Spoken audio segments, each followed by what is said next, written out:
चलो बच्चों, अब आगे देखते हैं हमारा नेक्स्ट टॉपिक जो है सिल्क। लास्ट टाइम हमने कॉटन के बारे में वूल के बारे में देखा था। अब हम देखते हैं एक और एनिमल प्रोडक्ट सिल्क। तो silk fibres are also animal fibres, silk worms in the silk fibres and the rearing of silk worms for obtaining silk is called sericulture. तो जो सिल्क हैं वो भी हमें एनिमल में से मिलता है। उसके लिए हमारे पास सिल्क वॉर्म होते हैं। सिल्क वॉर्म जो होते हैं वो अपने आसपास सिल्क फाइबर्स को स्पन करते हैं और उसी में से फिर हम सिल्क को ऑब्टेन करते हैं। The whole process of rearing the silk worm from for the silk is called sericulture. So now find out from your mother or aunt or grandmother the kind of silk sarees they have. ठीक है, तो आपको पता ही होगा कि वही silk जो है उसमें से कपड़ा बनता है. So before we discuss the process of the obtaining silk, it is necessary to know the interesting life history of the silk moth. तो पहले हम सिल्क मोथ की बात कर लें, उसकी हिस्ट्री, क्योंकि वो ही तो है जो हमारे लिए सिल्क को बनाता है. So the female silk moth lay eggs from which hatch larvae, which are called caterpillars or silkworms.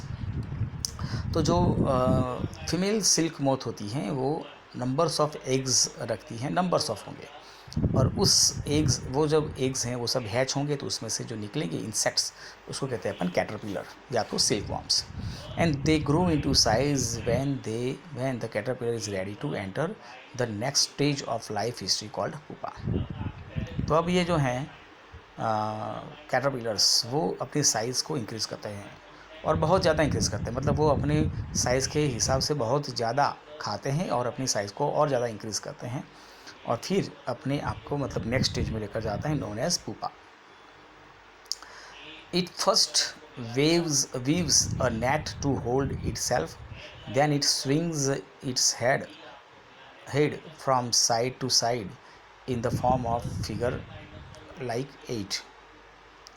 तो ये जो है पुपा जो है वो पहले एक नेट बनाता है, उस नेट में अपने आप को होल्ड करता है.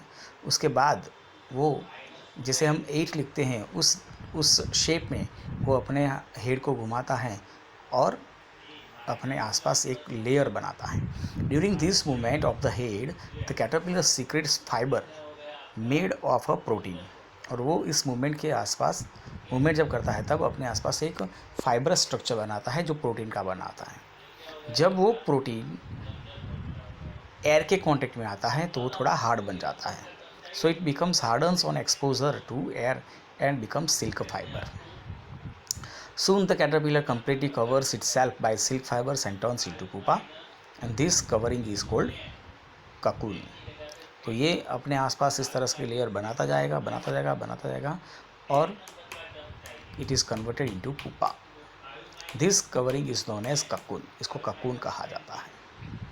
Now the further development of the pupa into moth continues inside the cocoon. और उसी cocoon के अंदर वो pupa का आगे डेवलपमेंट होता जाएगा और धीरे धीरे वो एक बटरफ्लाई में कन्वर्ट होता जाएगा. So silk fibres are use for weaving silk cloth. और उसी ककून में से, जैसे वो मैंने कहा जो पुपा में से बटरफ्लाई बनेगा, बटरफ्लाई बनते ही वो अंदर से निकल कर उड़ जाएगा और ककून को छोड़ के जाएगा, और वही ककून जो है फिर हमारे लिए सिल्क फाइबर का सोर्स बनेगा. उसी में से जो है सिल्क यान जो है वो बनाया जाएगा. So can you imagine that the soft silk yarn is as strong as the comparable thread of steel. तो वो स्टील के वायर जितना ही स्ट्रॉन्ग होता है. So the silk yarn is obtaining from the cocoon of the silk moth, and there is variety of silk moth which look very different from one another, and the silk yarn the yield is different in texture. तो अलग अलग तरह के cocoon से को अलग अलग तरह के हमारे पास ये सिल्क प्रोड्यूस होता है depending on the silk moths.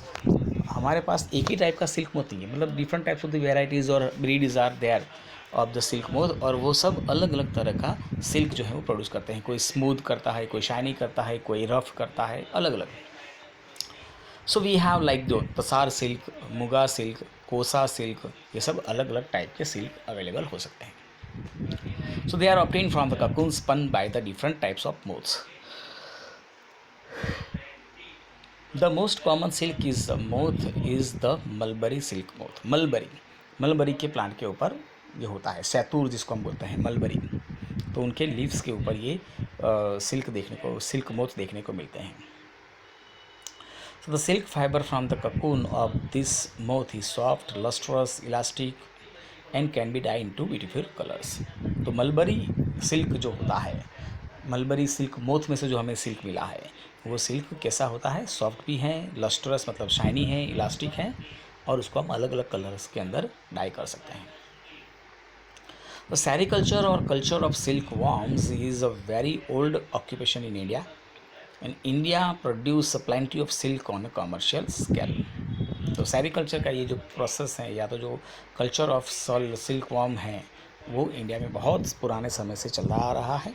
और we are producing plenty of, मतलब अच्छा खासा हम सिल्क जो है उसको प्रोड्यूस करते हैं। So we have given here some activities 3.5, 3.6 and 3.7। ठीक है, क्या करना है, जैसे फटाफट से मैं बोल देता हूँ आपको। तो collect piece of silk clothes of various types and paste them on your scrap. और फिर आप उसको अलग अलग से, मतलब एक स्क्रैप बुक बनाएं जिसके अंदर आपने मलबरी सिल्क रखा है, तसार सिल्क रखा है, एरी सिल्क, मुगा सिल्क, और सबकी प्रॉपर्टीज़ भी आपको नीचे लिखनी है। फिर आपको एक आर्टिफिशियल सिल्क लेना है, ठीक है, और एक प्योर सिल्क लेना है जो उसको हमने नेचुरल सिल्क है, और दोनों को आपको अच्छे से बर्न करना है, और फिर आप देखना है कि उनके ऊपर क्या क्या इफ़ेक्ट होती है। And then after the last one is, आपको जो cut out the pictures from the figure number 3.9 जो है आपकी history of the silk moth, और उसको भी आपको अरेंज करना है, और एक सीक्वेंस तैयार करनी है in the form of cycle. ठीक है, चलो फिर है फ्रॉम ककून टू सिल्क, मतलब जो हमने कहा कि सिल्क जो बन गया है, कैसे हमें उसको ऑब्टेन करना है। So how can we spun it. So now from cocoon to silk. So for obtaining silk, moth are reared and their cocoons are collected to get silk thread. तो जैसे हमने कहा आगे कि उसी तरह से हमें यहाँ पर जो सिल्क मोथ होते हैं उनको रेयरिंग करना पड़ता है, उसमें से पुपा में से बटरफ्लाई जनरेट होगा, और उसमें से आपको ककून्स मिलेंगे, और फिर ककून में से हमें सिल्क फाइबर्स अलग करने होते हैं। तो सबसे पहला हमारा जो टॉपिक रहेगा वो है rearing of silk worm.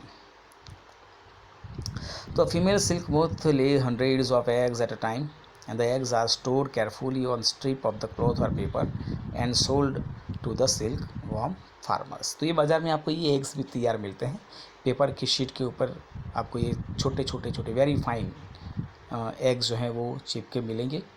Farmer जो है वो परचेस के लेकर आएगा, and the farmer keep eggs under hygienic condition and under suitable condition of temperature and humidity. तो जो भी उसकी सूटेबल वो होगी कंडीशन, उसमें इस एग्स को रखे जाएंगे, और फिर उसमें से एग्स जो हैं वो हैच होंगे, और लार्वास जो है वो निकलेंगे। So this process is done on the mulberry leaves. Mulberry leaves के ऊपर ये रिएक्शन होगा। So this is done when the mulberry trees bear a fresh crops of leaves, and the larvae called caterpillar or the silkworms eat day and night and increase enormously in size। तो ये जो leaves होते हैं, mulberry leaves, इनको ये caterpillar जो है वो खाते हैं, मतलब बहुत खाते हैं। दे ईट डे एंड नाइट, दिन रात तो खाते हैं, और अपनी साइज़ को बहुत ज़्यादा इंक्रीज़ कर लेते हैं। So the larvae are kept in clean bamboo trays along with freshly chopped mulberry leaves। तो जो फार्मर ये सेरिकल्चर करता होगा उसने क्या बनाए होंगे, ऐसे उन्होंने बनाते हैं वो बम्बू ट्रीज़ की ट्रे बनाते हैं, और उस ट्रे के अंदर मलबरी लीव्स अरेंज करते हैं। कैटरपिलर वहीं पर होंगे। So after 25 to 30 days the caterpillar stop eating. 25-30 दिन के बाद कैटरपिलर खाना बंद करते हैं, and they move to tiny chamber of bamboo in the tray to spin the cocoons. और फिर वो अंदर बाम्बू ट्री में ही वो एक कोने में ककून्स बनाने में लग जाएंगे। स्मॉल रैक्स ऑफ ट्विग्स में be provided in the trays to which cocoons get attached. और फार्मर ने जो ट्रे बनाई उसके अंदर वो ऐसे छोटे छोटे चैम्बर बना देते हैं, या एक रैक्स लगा के रखते हैं जिसमें ये जो कैटरपिलर हैं उनको अटैच होने के लिए जगह मिल जाए। दैन द कैटरपिलर और silkworm spins the cocoon inside which develops the silk moth, और फिर वो अपने आसपास सिल्क मोथ जो हैं वो ककून्स बनाता है। ककून्स रेडी होने के बाद हमें उसमें से सिल्क को प्रोसेस करना होता है। तो यहाँ पर पाइल ऑफ ककून्स मतलब कि नंबर्स ऑफ ककून्स लेकर उसमें से हम सिल्क ऑब्टेन करेंगे। The cocoons are kept under the sun और बॉइल्ड और एक्सपोज टू द स्टीम, तो उसको बॉयल किया जाता है या स्टीम के ऊपर रखा जाता है या तो फिर सन के सामने रखा जाता है। So the silk fibre separate out, क्योंकि वो जो प्रोटीन बना होता है वो थोड़ा सा चिकना होता है, तो ये फाइबर्स को अलग करने के लिए हमें ये प्रोसेस करना पड़ता है। The process of taking out threads from the cocoon for use as silk is called reeling the silk. Then reeling is done in special machine which unwind the thread और fibres of silk from the cocoon. तो cocoon में से जो fibres हैं उसको अलग करने के लिए मशीन से ये प्रोसेस किया जाता है। Then silk fibres are then spun into the silk thread which are woven into silk cloth by weavers, और उसके बाद में सिल्क फाइबर्स जो है उसको स्पन किया जाएगा इनटू द थ्रेड्स और then after it is woven into the silk cloths. तो जो वीवर्स हैं वो उसमें से सिल्क क्लॉथ को वीव्स करके रेडी कर देते हैं। तो इस तरह से सिल्क मोथ में से हम सिल्क को ऑब्टेन करते हैं। तो हमने इस चैप्टर के अंदर वूल और सिल्क दोनों जो हमारे पास एनिमल प्रोडक्ट हैं, एनिमल फाइबर्स से, उसके बारे में स्टडी किया। नेक्स्ट टाइम हम नेक्स्ट चैप्टर को देखेंगे और I will send you the question answer exercise also. You have to write down to your science notebook also.